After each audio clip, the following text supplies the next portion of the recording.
শীতের নানা রকম সবজি দিয়ে বানিয়ে নিতে পারেন সবজি ডাল। এটি যেমন স্বাস্থ্যকর তেমনই সুস্বাদু। বিশেষত যারা ডায়েট করছেন তাদের জন্য এই ডাল একদম পারফেক্ট। প্রোটিন, ভিটামিন এবং ফাইবারে ভরপুর এই ডাল। নিয়েছি 1 কাপ মুগ ডাল। আমি সোনা মুগের ডাল ব্যবহার করেছি। ওজনে দেখতে গেলে এটা মোটামুটি 200 গ্রামের কাছাকাছি ছিল। প্রথমে ডালটাকে ড্রাই রোস্ট করে নেব। মিডিয়াম আঁচে সমানে নাড়াচাড়া করে ডালটাকে ড্রাই রোস্ট করে নিচ্ছি।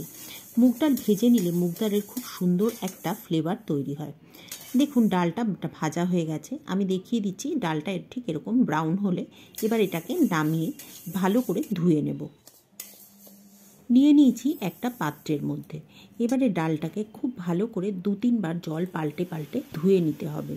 ডালের মধ্যে অনেক নোংরা থাকে, সেই জন্য ভালো করে জল পাল্টে পাল্টে বারে বারে না ধুলে পরে খাওয়ার সময় সেই নোংরাগুলো মুখে লাগলে খেতে মোটেই ভালো লাগবে না। সবজি দিয়ে তৈরি এই মুগ ডাল কিন্তু যে কোনো বাঙালি বাড়িতে প্রায় সবসময় বানাতে দেখা যায়। শুধু যে শীতকালে এই ডাল তৈরি করা হয় তা কিন্তু নয়। বিভিন্ন মরশুমে যে সমস্ত বিভিন্ন সবজির ওঠে সেই সমস্ত সবজি দিয়ে এই ডাল বানানো হয়ে থাকে। ডালটা ধোয়া হয়ে গেলে এবারে ডালটাকে সিদ্ধ করতে বসিয়ে দেব। একটা কড়াইতে দিয়ে দিলাম ধুয়ে রাখা ডালটা। এবারে দিয়ে দেব জল। জলটা এমনভাবে দিতে হবে যাতে ডালটা সিদ্ধ হয়ে যাবে, অথচ ডালটা একদম গলে যাবে না। ডালটা সিদ্ধ বসিয়ে দেওয়ার পরে দেখবেন ডালের থেকে ফেনা বেরোবে। এই ফেনাগুলো কিন্তু ফেলে দিতে হবে। এই ফেনাগুলো শরীরের পক্ষে অত্যন্ত ক্ষতিকারক। মিনিট 10 হয়ে গেছে, ডালটা সিদ্ধ হচ্ছে। একবার চেক করে দেখে নেব ডালটা হয়েছে কিনা। দেখুন দেখিয়ে দিচ্ছি ডালটা সিদ্ধ হয়েছে কিন্তু গলে যায়নি। আরও মিনিট খানেক ফুটিয়ে নিয়ে এবার ডালটাকে নামিয়ে নেব। ডালের জলটা যেন পুরো শুকিয়ে না যায় সেদিকে খেয়াল রাখতে হবে। জল শুকিয়ে গেলে তলা থেকে ডালটা ধরে যাবে, আর তলায় ধরে গেলে ডালটায় পোড়া গন্ধ হয়ে যাবে। ডালটাকে একটা পাত্রের মধ্যে নামিয়ে রেখেছি। এবারে ডালের মধ্যে যে সবজিগুলো দেবো সেগুলোকে ভেজে নেব একে একে। কড়াইটাকে পরিষ্কার করে বেশ কিছুটা তেল গরম করে নিয়েছি। তেলের মধ্যে এবার সবজিগুলো আমি একে একে ভেজে নেব। নিয়েছি ফুলকপি। আমি একটা ছোটো সাইজের ফুলকপি নিয়েছিলাম। ফুলকপির ফুলগুলোকে একটু বড় বড় করে কেটে সেগুলোকে প্রথমে সোনালি করে ভেজে নিচ্ছি। ফুলকপিতে যখন সোনালি রং ধরবে তখন এর মধ্যে আলু আর কুমড়ো ডুমো ডুমো করে কেটে এর মধ্যে দিয়ে ভেজে নেব।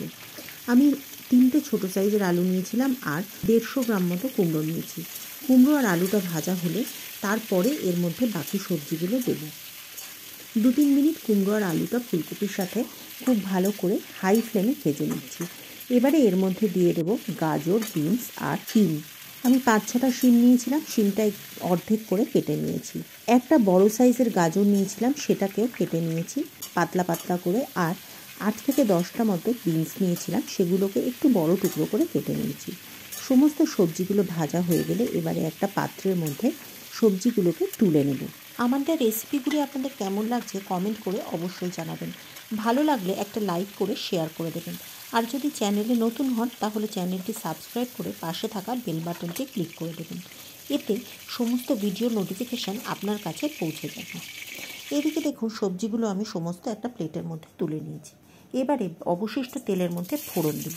নিয়েছি 2টো তেজপাতা, 2টো শুকনো লঙ্কা, 1 চা চামচ 5 ফোড়ন। সমস্ত কিছু দিয়ে ভালো করে লো ফ্লেমে ভেজে নেব যতক্ষণ না পর্যন্ত সুন্দর গন্ধ বেরোচ্ছে।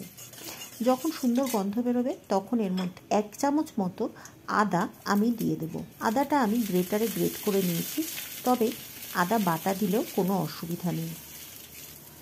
আদাটা ভালো করে ভেজে নেব। আদার কাঁচা গন্ধ চলে গেলে এর মধ্যে দিয়ে দেব একটা বড় সাইজের টমেটো। টমেটোটা আমি বড় বড় টুকরো করে কেটে নিয়েছি। সাথে দিয়েছি 3টে চেরা কাঁচা লঙ্কা। টমেটো কাঁচা লঙ্কাটা আদার সাথে একটু মিনিট খানেক ভেজে নেব। টমেটোটা গলানোর কোনো দরকার নেই, টমেটোটা একটু গোটা গোটাই আমি রাখছি। এর সাথে আমি দিয়ে দেব কিছু মশলা। নিয়েছি সামান্য একটু ধনে গুঁড়ো, সামান্য একটু জিরে গুঁড়ো আর সামান্য হলুদ গুঁড়ো। খুব সামান্য পরিমাণে আমি এই মশলাগুলো দিয়েছি, 1/4 টিস্পুন করে দিয়েছি। এর বেশি দেওয়ার কোনো দরকার নেই। সমস্ত মশলা, টমেটো আর ফোড়নটা একটু ভাজা ভাজা করে এর মধ্যে সিদ্ধ করে রাখা ডালটাকে ঢেলে দেব। এরই সাথে এর মধ্যে দিয়ে দেব ভেজে রাখা সমস্ত সবজিগুলো। সাথে দেব স্বাদ মতো নুন। আমি মোটামুটি 1.5 চা চামচ মতো নুন দিয়েছি আর দিয়েছি 1 চা চামচ চিনি। চিনিটা দিলে ভালো হয়, চিনিটা স্বাদটাকে ব্যালেন্স করে। তবে যদি চিনি খেতে না চান তাহলে নুনের পরিমাণটাও একটু কমিয়ে দিয়ে চিনিটা স্কিপ করতে পারেন। এবারে সমস্ত কিছু খুব ভালো করে একসাথে মিশিয়ে নেব। সমস্ত কিছু মেশানো হয়ে গেলে এবার এর মধ্যে দিয়ে দেব পরিমাণ মতো উষ্ণ গরম জল। খাবারে ঠান্ডা জল না দেওয়াই ভালো, এতে খাবারের স্বাদও যেমন নষ্ট হয়, সেরকম যে কোনো জিনিস সিদ্ধ হতেও অনেকটা বেশি সময় লাগে। সেই জন্য একটু গরম জল দিলে পরে রান্নাটাও হয় তাড়াতাড়ি আর খাবারের স্বাদটাও বৃদ্ধি পায় অনেক বেশি। সমস্ত কিছু মিশিয়ে নিয়ে এই সময় দিয়ে দেব সামান্য একটু মটরশুঁটি। আমি 1 মুঠো মতো মটরশুঁটি এর মধ্যে অ্যাড করেছি। এবার সমস্ত সবজি আর ডালটাকে সিদ্ধ হতে দেব।